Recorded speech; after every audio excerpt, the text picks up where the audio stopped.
Hi, I'm Tim Townley, and today we're going to be talking about this time lapse here that I took with my Sony a7 III. These are 6K photos that we turned into time lapse. I got this request from Ghulam Afzal, sorry about the name. Would love to see some 4K video editing and see how it performs in Final Cut Pro X. Well, that's what we're going to do today. We took these 6K photos. We're going to kind of jack up his request and make it a little bit more difficult on the computer. Take the 300 photos, drag them onto the timeline, go into modify, change the duration, and select 1 second. You can see that right here. 1 second, press enter, and there you go. Everything is 1 frame per second. Not too bad. We got a good scrub there. This is just playing at normal speed. And just so you know too, I'm going to play this entire video at normal speed and normal editing and explain the whole thing so that you see what the actual performance is and how it's doing on the computer. Now this is an iMac 2019 i9 processor with 8 cores. It has 40 gigs of RAM and a 2 terabyte hard drive, a Fusion hard drive, the one that came with it. I'm going to be upgrading that later on, but for now this is what we're going to be going with. Now as you can see here, I found some frames that aren't quite lined up, so what I'm going to do is I'm going to go through this and find where those frames are, and it looks like right around here, and I'm going to select the frame that's causing the problem. I think there's 2 frames there. Yeah.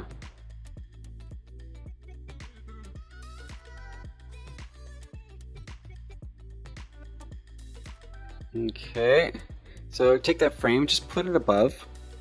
I'm going to turn down the opacity so that you can see the one below that I want to match it to, and I'm just going to move it over and try to adjust it using the X and Y axis to try to get that aligned as best I can.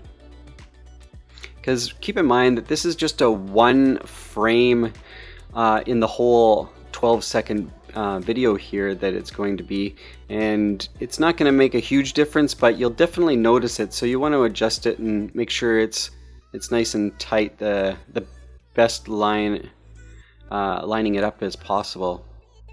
Lining it up as best as possible. I mentioned this is going to be no cuts either. This is going to be straight from my mouth to the mic to the video. There we go. So that one's good.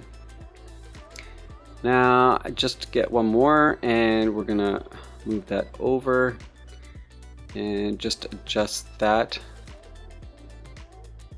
And let's see here.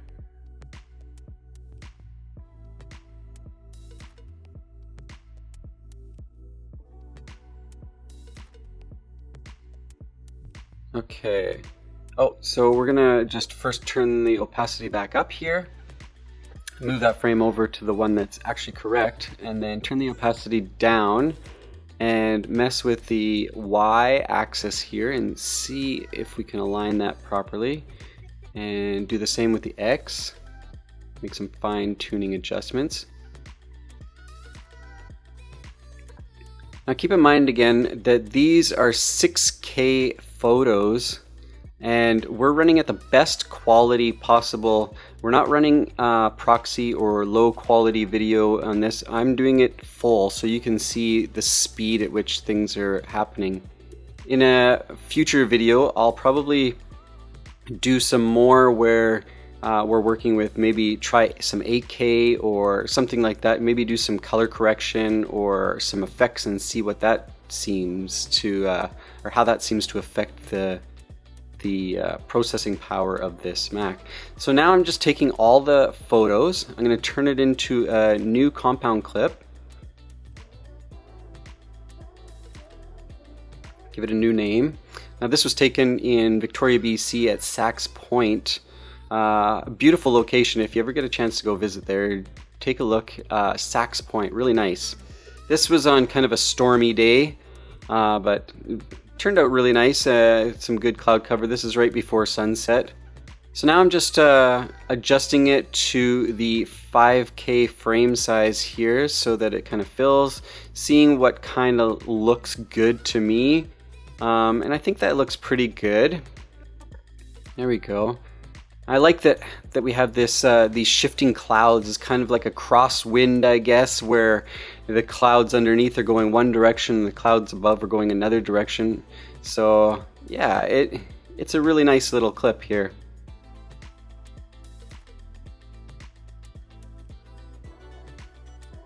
So once I've got that all aligned, what I'm going to do is really easily just go and send it to compressor.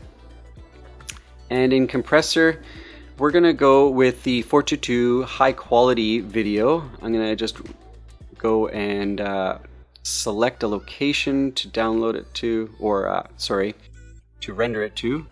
And then I'm going to give it a name so that I know what format it is in. So 422 HQ. And this comes out to, it says it's estimating at about 1.5 gigabytes for this one. And it, yeah, it's a big file for just 12 seconds, but we'll see how fast that goes. So we're just gonna wait a little while here. Again, this is a 2019 iMac with an i9 8-core processor.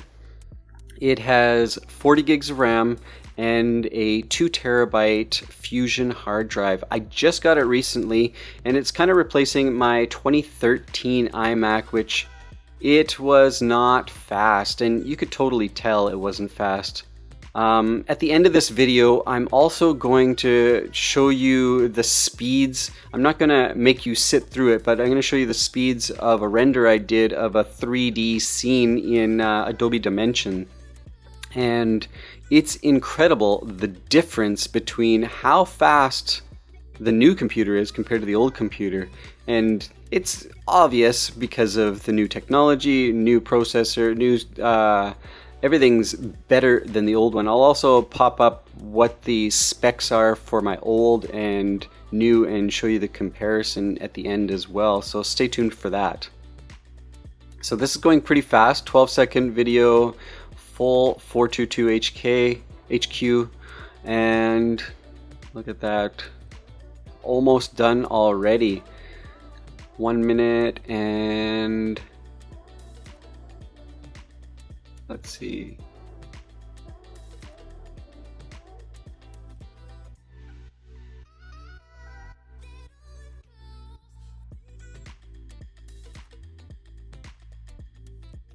One minute and 41.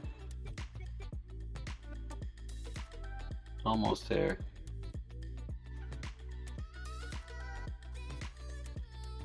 One minute and 51 seconds. Not too bad. So then we're going to open it up. So, yeah, the estimate was right. It was 1.47 gigabytes.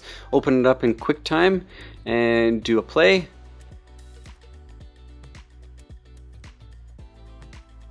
Little jittery it looks like, but it could be because I'm doing all this other processing in the background here too, but it looks pretty good. And there you have it. So over here on this frame, this is the 3D render. We took the 3D render pieces here, and you can see that they're both the same render size, but the difference is huge. One of them is like 30 minutes on the new, and then the second one is over 2 hours. That's crazy. So you're looking at 4 times the speed with these current settings. It's incredible. So anyway, that should give you a fairly good idea about the Mac and its performance. If you're looking for any other kind of tests that you want me to do on this Mac, well, let me know and I will try to get those done for you as soon as possible. Thanks again for the comment, and I look forward to doing some more with you guys later on and do some testing. And yeah, Gualam Afzal, thank you again for the comment. Take care, everyone. We'll see you in the next video. Bye for now.